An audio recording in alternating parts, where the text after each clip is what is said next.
नमस्कार, one India Hindi में आपका स्वागत है। मैं हूं शिखा धूरिया। केरल में सत्तारूढ़ सीपीएम के नेतृत्व वाली वाम लोकतांत्रिक मोर्चा सत्ता में एक बार फिर से काबिज होने के लिए तैयार है।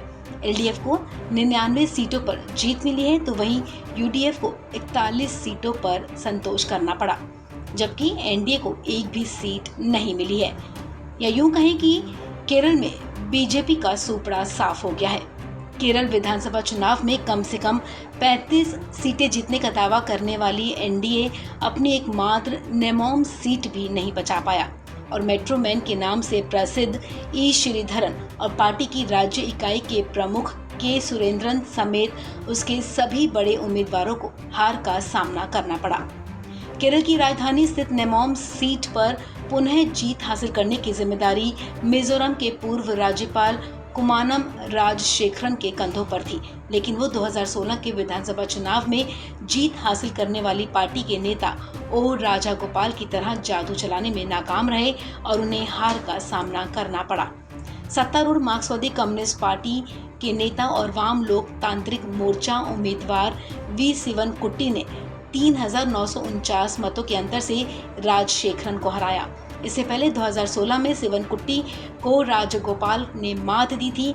नेमोम सीट पर जीत बरकरार रखना भगवा दल के लिए प्रतिष्ठा की बात थी, क्योंकि सत्तारूढ़ मार्क्सवादी कम्युनिस्ट पार्टी ने 140 सदस्यीय विधानसभा में बीजेपी को पैर जमाने से रोकने की कोई कसर नहीं छोड़ी।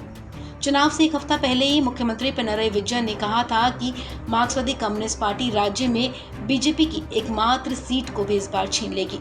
अपनी एकमात्र नेमोम सीट हारने के अलावा बीजेपी पलक्कड़, मालमपुझा, मांजेश्वरम और काझाकुट्टुम जैसी अहम सीटों पर भी कुछ खास प्रदर्शन नहीं दिखा पाई। 88 साल के श्रीधरन ने पलक्कड़ सीट पर शुरुआती बढ़त हासिल कर ली थी, लेकिन युवा विधायक शफी परम्बिल ने उन्हें 3,859 मतों के अंतर से हरा दिया। अभिनेता से सांसद बने सुरेश गोपी त्रिशूर में शुरुआत में कई दौर की गणना के बाद पहले स्थान पर बने हुए थे, लेकिन अंतिम परिणाम आने तक वो तीसरे स्थान पर खिसक गए। पूर्व केंद्रीय मंत्री के.जे. अल्फोंस भी कांजिरापल्ली में खास प्रदर्शन नहीं कर पाए और हार गए।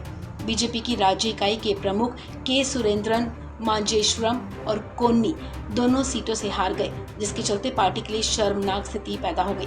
वरिष्ठ नेता शोभा सुरेंद्रन को भी काझाकुट्टुम से हार का सामना करना पड़ा। आपको बता दें, प्रधानमंत्री नरेंद्र मोदी और अमित शाह, निर्मला सीतारमण, राजनाथ सिंह जैसे केंद्रीय मंत्रियों और यूपी के मुख्यमंत्री योगी आदित्यनाथ समेत कई बीजेपी नेताओं ने केरल में चुनाव प्रचार किया था और सबरीमाला और लव जिहाद जैसे मसले उठाए थे। बावजूद इसके बीजेपी को हार का सामना करना पड़ा। बीजेपी ने चुनाव में कम से कम 35 सीटें जीतने का दावा किया था, लेकिन वो अपना खाता भी नहीं खोल पाई। इस खबर में फिलहाल इतना ही। तमाम अपडेट्स के लिए आप बने रहिए वन इंडिया हिंदी के साथ।